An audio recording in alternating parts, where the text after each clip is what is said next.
Popular media outlets like to portray serial killers as extremely intelligent, and there does have to be a level of intelligence to allow them to escape justice for so long to commit multiple crimes. Sometimes it's just one small mistake, like a discarded cigarette butt or forgotten license plate, for their crimes to be revealed. Other times, the criminal can't help but talk about their achievements in front of the wrong person. Number 5. The Lainz Angels of Death were a group of nurses who were known to have taken the lives of around 50 people, but we have reason to believe they may have killed up to 250 more. Their victims were usually elderly, and the nurses tried to claim their acts were mercy killings. But whether a patient lived or died had very little to do with how ill or infirm they were, and more to do with whether they annoyed the nurses.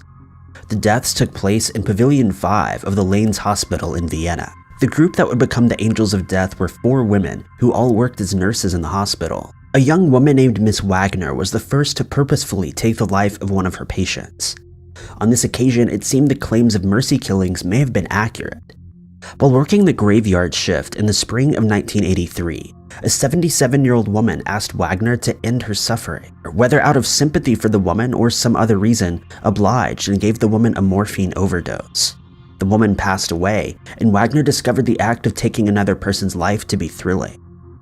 Nobody questioned the elderly woman's death, and Wagner was free to pursue her new hobby. She attracted accomplices. Maria Gruber and Irene Leidolf were first. Gruber was an unwed mother and nursing school dropout. Leidolf was more senior and became Wagner's right-hand woman. Both also worked the night shift at the hospital. Some sources say that they started taking lives of patients they saw to be at the end of their natural lives, so they quickly became less fussy when choosing their victims. If a patient annoyed one of the nurses, or if they received a complaint from another patient, the nurses would plot their deaths. This often involved lethal injections, but Wagner also taught her accomplices the water cure, to which they poured water into the lungs of the patients. These weren't quick and painless deaths, but the women seemed to enjoy watching their patients suffer. They were joined by a 4th nurse, Stephanija Meyer, who was 20 years their senior and had immigrated from Yugoslavia. At this point, the deaths became more and more frequent. Individually, there was nothing suspicious about any of the deaths, as the bodies resembled those patients who died of natural causes, but the hospital administrators noticed the sheer numbers and knew something was wrong. They couldn't find anything to pin the deaths on any of the nurses, though. After work, the group would often go out drinking, and this would be their undoing. They would laugh and joke about their crimes, sharing stories and memories. It was while they were reminiscing about murders that they were overheard by one of the doctors, who quickly alerted authorities. The women were convicted in the deaths of 49 patients, but the true number of people they killed is likely closer to 300. Number 4. There are 2 things serial killers must do to avoid being caught. Not be seen committing the crime, and not be seen wandering around with blood-stained murder weapons. Both these things were rules broken by Kaluka Patel when he took the life of his final victim in January of 2019. Patel is believed to have taken the lives of as many as 10 people in 2018 and 2019. Not a whole lot of information has been released about Patel or his victims, but it's known he worked in the Lalapur area of India and preyed primarily on day workers who slept on the streets. According to Patel, he took the lives of people who made fun of him for his scruffy looks, but these were not murders in fits of rage. The 38-year-old would stalk his victims for several days before taking their lives when they slept, usually with a knife or an axe. Despite the victims being relatively poor, police in the area were quick to act. Most police forces are reluctant to label crimes the work of a serial killer without much evidence, but something about the deaths of a handful of laborers in a short span of time convinced police they were looking for a single person. After the first few murders were reported, they launched Operation Serial Killer with a considerable monetary reward available for the criminal's capture. However, it wasn't the work of a long-spanned sting operation that caught Patel. The Kumbh Mela is a religious festival and pilgrimage practiced in India. Unsurprisingly, given how popular the event is, there's a considerable police presence to keep people safe. Patel chose the busy festival to commit 2 murders, aiming to take the lives of 2 seers who'd previously wronged him. On January 25th, he was caught on CCTV attacking someone with an axe. After leaving his victim for dead, he wandered around the festival, presumably in search of his second victim, all the while still carrying the blood-soaked weapon. Police quickly picked him up after witnessing the earlier act, and Patel confessed to taking the lives of 10 people. Number 3. Krystian Bala liked to tell stories about himself. Throughout his young adulthood, he'd done nothing particularly out of the ordinary, but liked to recount wild tales to his friends. They were realistic enough that they could be true, and close enough to reality that friends who didn't know him too well could believe that they were real. It reached a point where some would question what was real and what wasn't, and Bala called it mytho-creativity.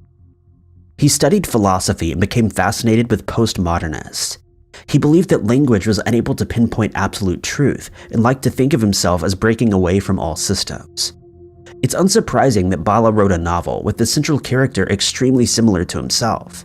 Chris is incredibly intelligent and takes postmodernist beliefs to the extreme, and is condescending and makes up fantasy stories about himself. The story climaxes with Chris taking the life of his girlfriend with a noose around her neck. But of course this was fiction, like Bala's stories and his adventures in Paris. Except Polish police believe it wasn't as fictional as Bala claimed. In December of 2000, 3 friends who were fishing found the body of a man. He had a noose around his neck and his hands tied behind his back, though an autopsy showed he had drowned.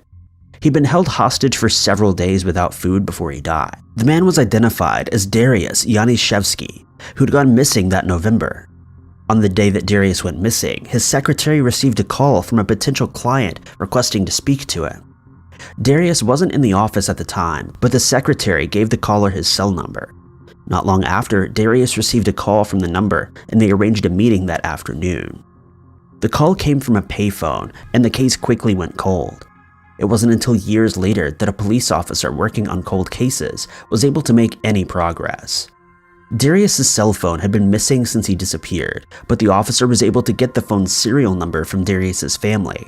With that, he traced the phone, discovering that it had been sold at an online auction website by a user named Chris B. Chris B turned out to be Bala, and the officer himself came across Bala's novel. Details in the novel convinced the officer that Bala had committed the crime, and they focused the investigation on proving Bala was guilty. Despite criticism from human rights organizations, they finally found a crucial piece of evidence. The payphone used to call Dariusz on the day of his disappearance worked with a card. Police discovered that the card, which had been used by Dariusz, had also been used to call Bala's family and friends. With this piece of tangible evidence, police returned to interviewing Bala's closest relatives. His ex-wife, whom he had divorced around the same time as Dariusz's death, eventually confessed that she knew Dariusz. While her marriage with Bala had been at its lowest point, she met him at a bar. They got on well and arranged to go on a date. When Bala's wife discovered Dariusz was married, she left him, but it was enough to trigger a jealousy in Bala. In 2007, Bala was found guilty of murder and sentenced to 25 years in prison. He may not have been a serial killer, but evidence police found on his computer suggests that he may have been planning another murder to correspond with another novel. Number 2. The Daytona Beach serial killer was believed to have been responsible for the deaths of 5 women in the early 2000s. In 3 of 4 cases, DNA from the killer was found with their bodies, but there were no matches and the victims' families feared the cases would never be solved. The first 3 victims were all killed within a short span of time in late 2005 and early 2006. All 3 victims worked as prostitutes, and police believe that they had willingly gotten into the car with their killer before their deaths. All were found naked with gunshot wounds to the head, and the killer didn't seem bothered to hide his crimes. After the 3rd victim, the killer apparently disappeared. Police received hundreds of tip-offs, but everyone led to dead ends. On one occasion, they interviewed a local student, Robert Hayes, who'd recently purchased a gun that matched the bullets used to kill all 3 women. However, police had no reason to suspect Hayes of the crimes, and he was let go. Almost 3 years after the 3rd death, police discovered a 4th body. It was January 2nd, 2008, and a police officer had pulled into a secluded road to do some paperwork while on duty. Before long, he found the body of Stacy Gage, who'd been killed with a bullet. Given the similarities to other cases, police were worried the serial killer had returned, though there was no DNA evidence linking this victim to the other 3. Thankfully, there is not another string of murders, but the case did quickly go cold. In 2016, police found the body of another prostitute, 32-year-old Rachel Bay. Rachel was unlike the other victims, as she died due to strangulation rather than a bullet wound. But DNA evidence would link her to the first 3 victims, making her the 5th person to be tied to the Daytona Beach serial killer. Again, there was no string of deaths, but this time, DNA technology would make sure Rachel's death didn't go unsolved. With more and more people looking for long-lost relatives with DNA websites, the bank of voluntarily given DNA samples is allowing police to solve hundreds of cold cases once believed to be unsolvable. Running this DNA through commercial databases, police were able to narrow down a suspect, Robert Hayes. Hayes wasn't immediately interested, but police kept him under surveillance. When he finished smoking a cigarette, police collected the discarded butt to collect DNA. It was a match.